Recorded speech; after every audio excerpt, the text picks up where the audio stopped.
So ito po mga kaibigan ay isi-share lang natin sa inyo yung ating natuklasan po dito sa Jewel F1. So hindi natin ni-recommend po itong kamatis na to or ini-endorse yung anumang produkto po ng S-West. Subalit po sa ating experience po, tayo po ay minsan lamang po nag-abono, minsan lang rin po nag-spray. So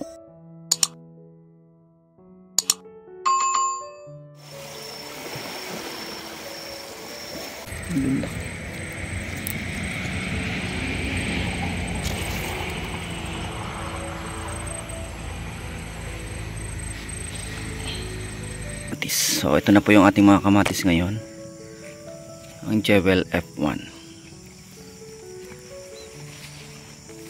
So namukadkad na po ang ating mga kamatis, kaya lang meron ng mga peste.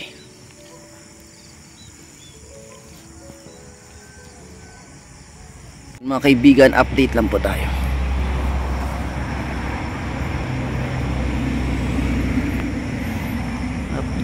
Laki na yung ating kamatis. So ilang araw na lang po ay ready for harvest na itong ating mga kamatis. So ang lalaki mga kaibigan ng mga kamatis natin.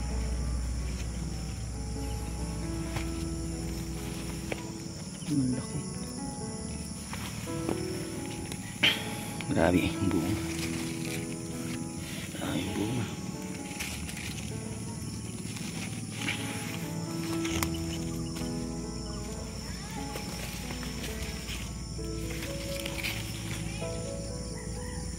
Mga kaibigan ng ating mga kamatis. So update lang tayo sa ating kamatis na napabayaan.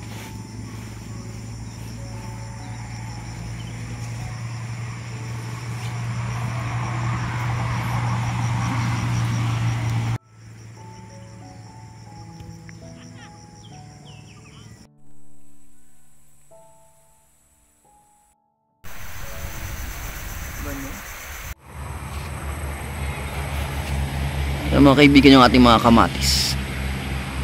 So laki na po yung mga kamatis natin dito.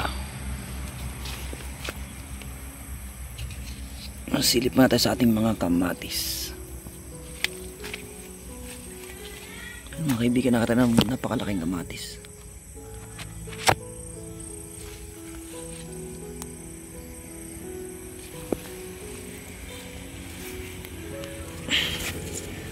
Ito yung mga kamatis na mayroong nangulot pero namunga pa rin po na malaki.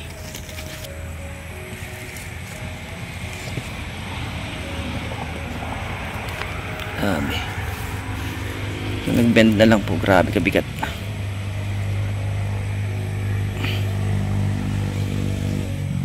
So ayan mga kaibigan ng ating mga kamatis. Ito grabe kalaki oh.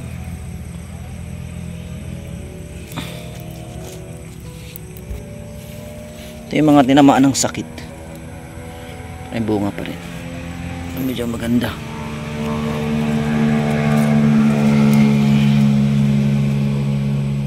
So yun mga kaibigan, check naman tayo ng mga bunga.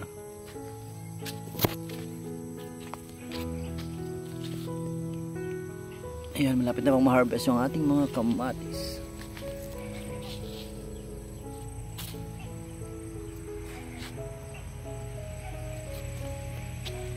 Ito yung mga may sakit mga kaibigan pero namunga pa rin po. Talagang maganda yung Jewel F1.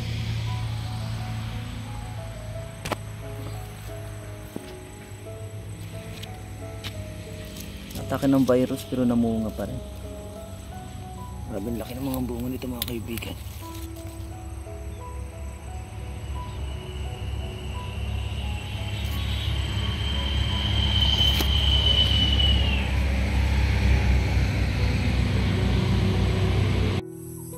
So mga kaibigan, yung malaki nating kamatis. So meron pang pasunod dito. Ito yung maliliit.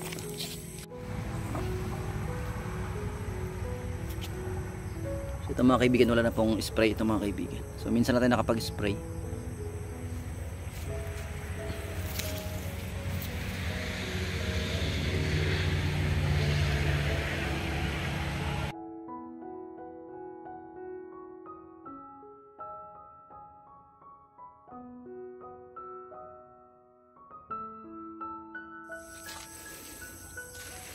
So mga kaibigan, yung ating mga kamatis, generate lang yung pagtulos kaya medyo nag-bend yung ating mga kamatis.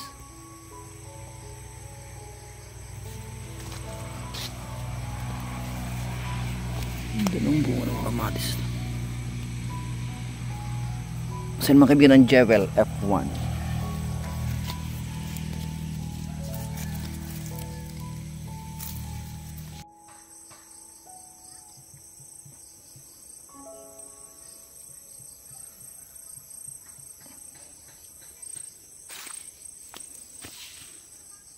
Ayan mga kaibigan, ang ating mga kamatis. Silipin natin ang mga bunga mga kaibigan.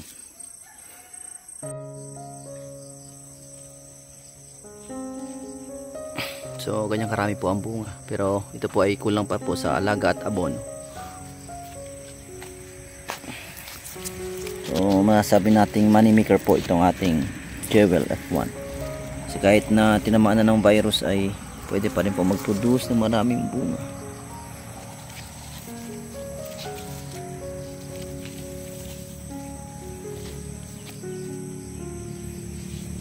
Daming bunga.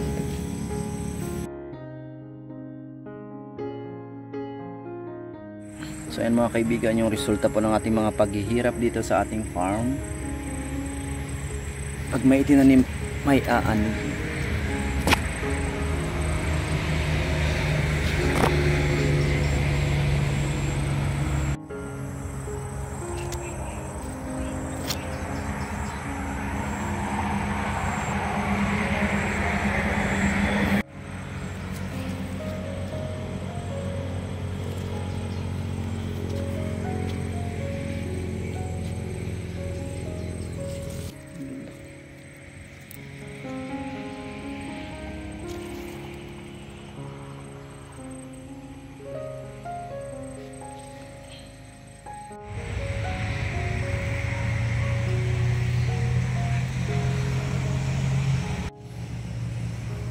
So isang magandang umaga po mga ka-farmers. Nga po na nangulot siya. So akala natin ay hihina tulad ng ibang variety ng kamatis. Subalit ito po ay namunga. Tulad po niyan. So nangulot pero may malaking bunga na pwede pang maibenta. So isang abono lang po. Isang spray hanggang ma-harvest na po ito. Bigyan makikita natin na hindi kailangan tayo lagi nag-aabono at nag-i-spray sa ating kamatis, maliban po na talagang mapayat ang lupa or maraming peste. So ito po isang malinaw na ebidensya na kapag Jewel F1 po ang inyong itinanim po ay makakasiguro tayo ng magandang ani.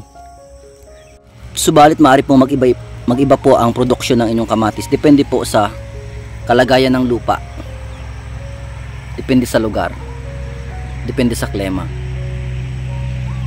Po ang aking vlog ay pagbabahagi lamang po batay po sa aking actual na naranasan at naobserbahan po dito sa ating garden na itong Jewel F1 po na kamatis ay talagang magandang itanim.